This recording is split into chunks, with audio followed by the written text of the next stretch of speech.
So I took the dogs out for a really long walk this morning, and when I got back inside, I finally finished reading A Walk in the Woods by Bill Bryson.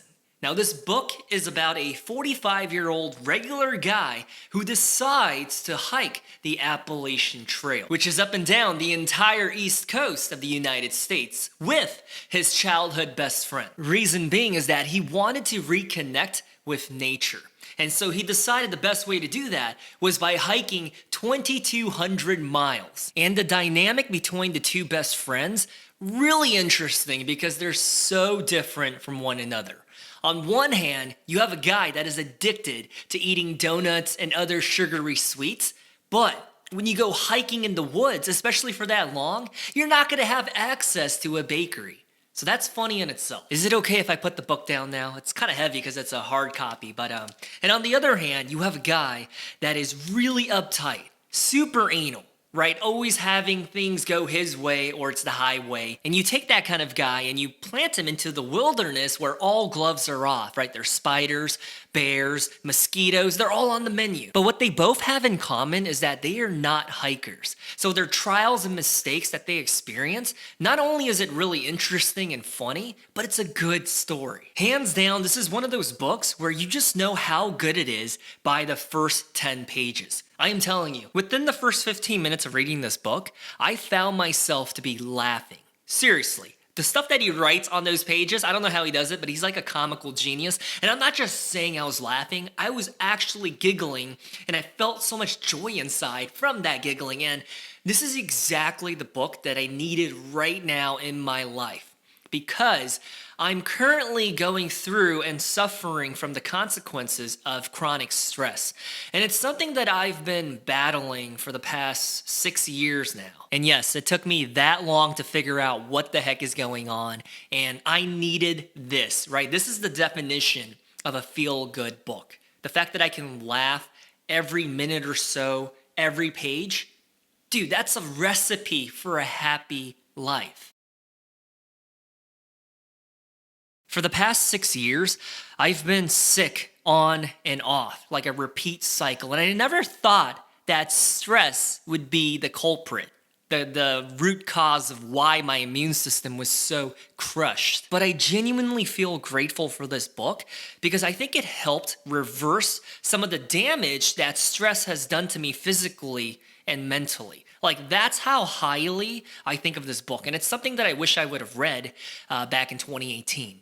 2019, 2020. And I say that because I never knew that books had the capacity to be funny or to make me laugh. And as a beginner that's new to books, I guess it's fair to label me as ignorant, right? Because I didn't think books had that ability. But this book right here changed my opinion because I never thought that a book could make me laugh out loud or smile like that creepy person on the elevator. So as you can see, I think very highly of this book. But I think what makes this book so great, besides it being funny, is the fact that if you have no desire to hike the Appalachian Trail or any care at all for the outdoors, you still enjoy the journey because Bill Bryson writes about his all-American experience from the perspective of someone who is not an avid hiker. He's just a regular Joe. And I'm gonna tell you this right now. To make such a subject interesting for people who don't care about hiking, I think that takes pure talent. Now, fortunately for me, I do resonate with hiking because I think it's a great way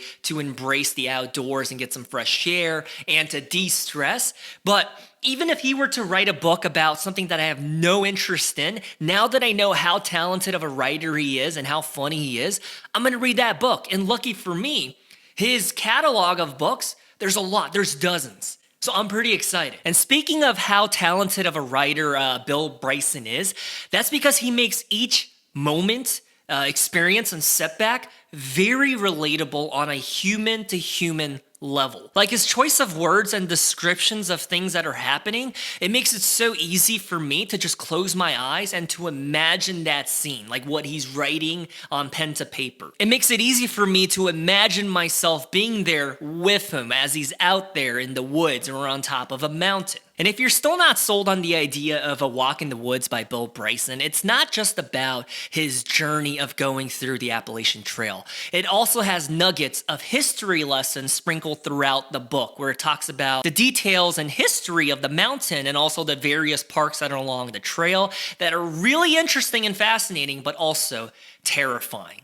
And I say terrifying, and I can't go any further because I don't want to give spoilers. But I will say this, the only downside to this book is that the author, Bill, is really judgmental, especially when he meets people on the trail and he evaluates them and dismisses them or writes them off immediately. It's just kind of, I don't know. I'm not necessarily saying that I support his actions of like judging people right away, but I think it's his way of doing comedy. And I don't want to stand here all high and mighty because that's something that I used to struggle with as well.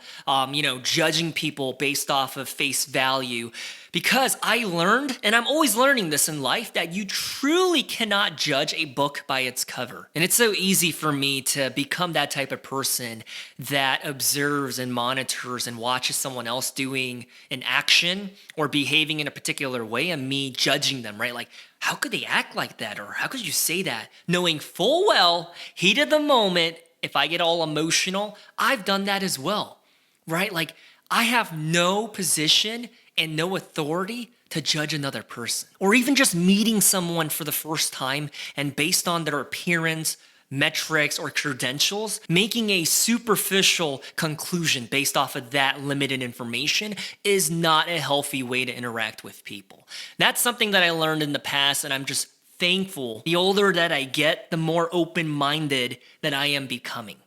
Everyone that I meet is better and smarter than me in some way. And it might not be in the traditional sense, but when I walk my life in that manner, in relationships and interactions and in groups of people, it helps so much. Because then I go into every scenario with a learner's mindset of like, what can they teach me, right? I'm not the smartest person here. And this is especially more important if you are one of those people that walk around in life with like, if they can't serve me in some way, if they can't help me get to my goals or where I want to go, then I want nothing to do with them. This is even more important. And I say that because true love and friendship is based on and built upon when that authenticity of like, they're not going to be able to help me in any way or to expand my network, but just being with them and sharing that fellowship and to share life with them, that is the reason why you're interacting with them and fostering and building that friendship. That's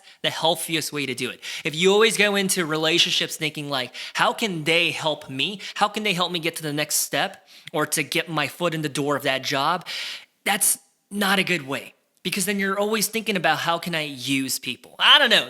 This is not a video about that. So if you are looking for an easy read that will put you in a good mood, inevitably because of how funny he is, this is the one. And I don't know if I mentioned it or not, but his writing style is full of sarcasm. So if you're into that kind of thing, this is right up your alley. And his vivid details and descriptions of everything that's happening makes his comedy punchlines even funnier. Because you can like imagine how gross or how devastating a particular moment is. So if you are up for an adventure that has comedy on almost every single page, this should be the next book on your to be read list. If you do decide to give this book a try, if you don't at least chuckle a few times within the first 20 to 25 pages, I will personally apologize to you. And can I just say this? Books are so amazing. It's a really good hobby for people like me that are constantly stressed out, because books, I don't know about you, but whenever I read a book, man, I just get so relaxed, especially if I focus on doing deep, intentional breaths while reading. Like I just go into this like meditative state. I'm just so happy that I fell in love with reading, and I wish I would have fallen in love with reading earlier in my life, but hey, it's better late than never. And I'm glad that books are a part of my life right now. So it's a really healthy hobby. Anyways, I love you guys. I'll talk to you next time. A Walk in the Woods by Bill Bryson.